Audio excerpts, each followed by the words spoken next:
पिछले 8 सालों से मैं इसमें कंटिन्यू सिर्फ इसलिए काम कर रहा हूं, इसलिए लगातार लगा हूं इस फील्ड में, मैं इसलिए आया हूं।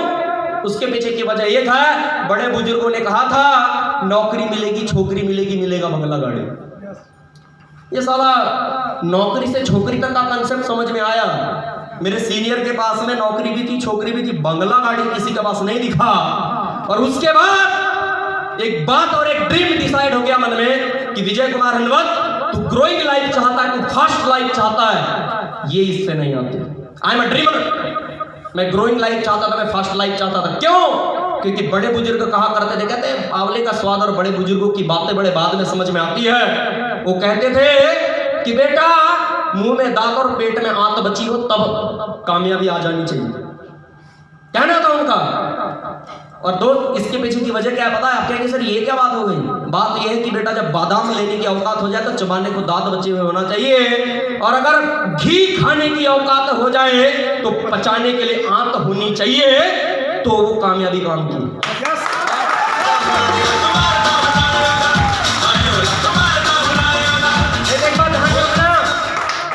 कमाई तो एक पीढ़ी करके जाती, मौज दूसरी पीढ़ी उड़ाती है या ना? और वो ड्रीम नहीं चाहते थे, वो जिंदगी नहीं चाहते थे दोस्त, वो सपना नहीं चाहते थे। बात समझ में आ रही है? इसीलिए सोचते थे कि कोई एक प्लेटफॉर्म मिल जाए। क्यों सोचते थे? क्योंकि दोस्त सबसे बड़ी बात है, मैं अभी वर्तमान में छिंदवाड़ा में हूं, यहीं रहता हूं, यहीं बस चुका हूं, यहां का लोकलाइट भी और यहीं की ससुराल भी है, मेरी सर्कल है, बिजनेस पार्टनर्स है, दोस्ती है, सारी चीजें हैं।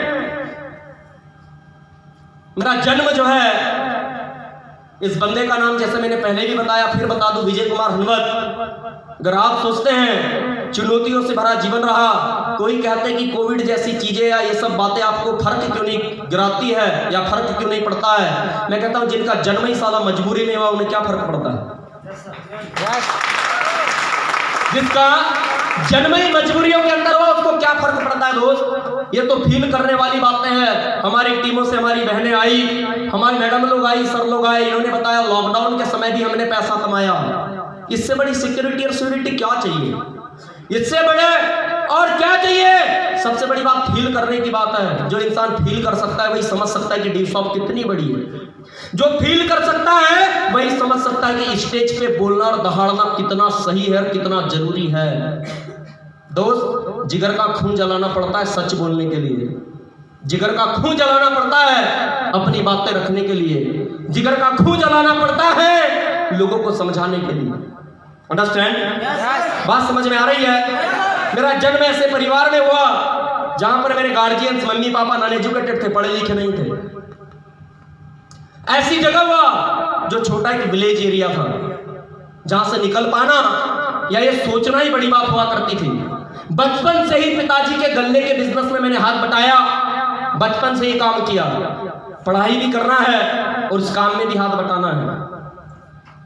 क्यों? क्योंकि वही एक रास्ता था जो हमें आगे की एजुकेशन के लिए पैसा दे सकता था, हमें आगे लेकर जा सकता था। मुझे आज भी याद है दोस्त, अगर आपको लगता है नहीं, चुनौती भरे जीवन से भी बहुत बड़ा करियर सेट किया जा सकता है। एक जमाना था कि 7th 8th क्लास तक मेरे पास स्कूल के जाने के कपड़े ही गांव जाने के कपड़े हुआ करते थे। जमाना था एक जमाना था कि 80-90 रुपए की उस जमाने में फौजी का स्लीपर लेने के चक्कर में मेले में जिद कर बैठा था। इतनी समझ नहीं थी। कहते कि अनुभव की पाठशाला में बड़े होकर पिता का दर्द समझे पिता होगा। मुझे पता नहीं था, आज मैं खुद एक बेटे का पिता हूं। आज समझ सकता हूं इन चीजों को, फील कर सकता हूं कि मैं लाखों कमाकर अपने बेटे की परवरिश कर रहा हूं, तो उस छोटी सी इनकम में मेरे पिता ने पता नहीं कैसे कितनी मुश्किलें काटी होंगी, या मेरी माँ ने क्या किया होगा कि अनुभव की पाठशाला में बड़े होकर पिता का दर्द समझे पिता होकर मेले में जीत कर बैठा। चप्पल तो मिली लेकिन मार बहुत पड़ी थी। उसके ऊपर का फोटो आज भी गांव के घर पे बाहर लगी हुई है। मुश्किलें थी, जीत कर बैठा था, जिद्दी था बचपन से ही। मुझे आज भी याद है, मैं स्कूल के कपड़े में जाता था, इतनी समझ ही नहीं थी। तो मेरी मौसी ने मुझे एक जमाने में पूछा था कि बेटा तेरे पास दूसरे कपड़े नहीं है, यही पहन के आता है? मैंने कहा हाँ, हमारे पास तो स्कूल के कपड़े। वहां से पता चला यार कि नहीं, ऐसा भी कुछ होता है। कच्चे मकान का कवेली वाला जो टाइल्स होता है, उस जीवन को हमने जिया है। ड्रीम था कि एक जमाने में हमारे पास पक्का मकान होगा। 1500 रुपए का साइकिल नहीं था दोस्त, 7th 8th क्लास के जमाने में पैदल स्कूल जाया करता था। 4 किलोमीटर 5 किलोमीटर गांव से पैदल स्कूल का सफर करता था। पैदल आना जाना होता था 3-4 किलोमीटर डेली खाता है। मतलब ऐसे बैकग्राउंड से उठकर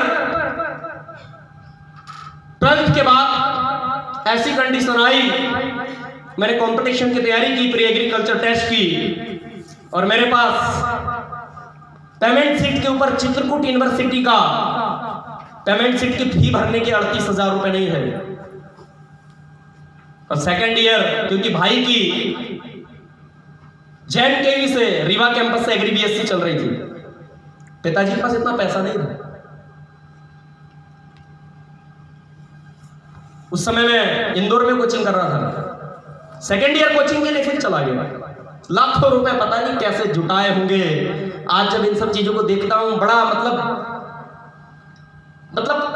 कशोटता है मन कि पता नहीं कैसे किया होगा यार, समझ नहीं आता। उस जमाने में मैं घर से 20-20 हजार 30-30 हजार रुपए कोचिंगों में देने के लिए लेकर जाता था।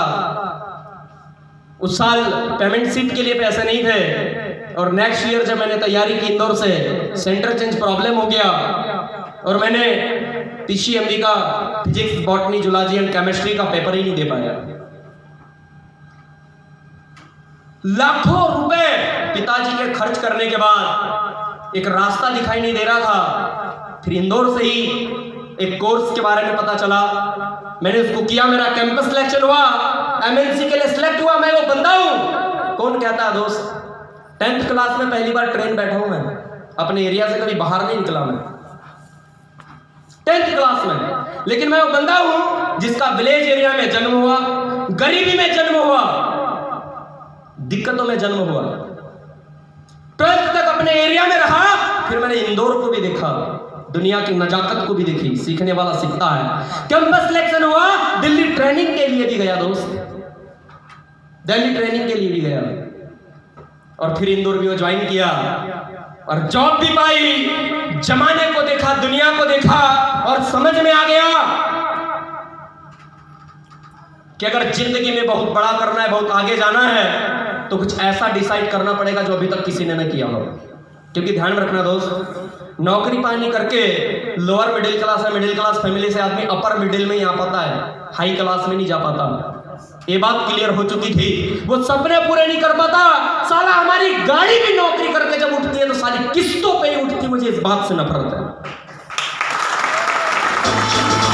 2 व्हीलर भी किस्तों पे उठती है, 70,000 80,000 रुपए का बाइक। हाँ या ना? क्या मैं सही बोल रहा हूं? और यही एक वजह थी कि सोचा था 18-20 हजार की नौकरी से कुछ नहीं होगा। ऊपर वाले की क्या मर्जी थी पता नहीं दोस्त, क्या सोच थी पता नहीं मेरे पितरों का क्या आशीर्वाद था, या मेरे माँ बाप का परिश्रम था, या मेरी लगन का ये फल था, या शायद ऊपर वाले को कुछ और मंजूर था। 18 से 20 हजार रुपए महीने की नौकरी करते हुए मुझे एक बेहतरीन प्रोजेक्ट मिला, अजनबी बंदे के माध्यम से मिला, जिसे मैं नहीं जानता था। ये छिंदवाड़ा शहर में मिला। और दोस्त, लोगों के पास कुछ नहीं होता सिवाय मोबाइल या व्हाट्सएप चलाने के, सिवाय गर्लफ्रेंड बाजी या बॉयफ्रेंड बाजी करने के। इतने में ही बिजी होता इंसान, फिर भी कह देता है कि मैं बहुत बिजी हूं। लेकिन थैंक्स गॉड आपने मुझे इतनी ताकत दी कि ये जॉब पर्सन होते हुए भी मैंने ड्यूसॉप को ज्वाइन किया, मैंने हाँ किया, और टाइम न होते हुए भी रात के 10 बजे 11 बजे अपनी ट्रेनिंग लगाई कि मैं ड्यूसॉप करना चाहता हूं। क्योंकि नहीं करने वाले के लिए बहाने हजार है और करने वाले को तराने हजार है। इसलिए ड्यूसॉप में पैसे का जुगाड़, क्योंकि दोस्तों मैंने पहले बताया मेरे घर पे कच्चा मकान था।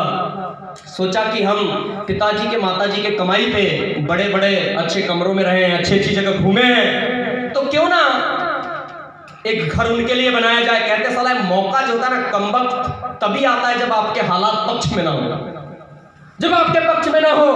और दोस्त, घर बनाने के लिए पहिए खुद रहे थे गांव में और मुझे ड्यू शॉप मिला। ड्यू शॉप के बारे में मुझे बताया गया, मैंने मना नहीं किया। अधिकांश लोग इस कंडीशन में क्या बोलते हैं, 1-1.5 साल बाद करेंगे। अभी मैंने घर बनाने का डिसीजन ले लिया, पिताजी को पैसे देना, यस। लेकिन नहीं दोस्त, ये काम नहीं किया ये काम। पिताजी को खिड़की दरवाजे के लिए कम पैसे दिए, उसका काम रुकवा दिया। लेकिन ड्यू शॉप में अपने कुछ पीएफ का पैसा निकालकर, कुछ पैसा घर वाले से निकालकर और कुछ दोस्तों से मांगकर, क्योंकि मेरे बहुत सारे लोग जब जॉब थी, सारी चीज थी, पैसे थे, जान छिड़कते थे, कहा तेरे लिए तो जान दे देंगे वे।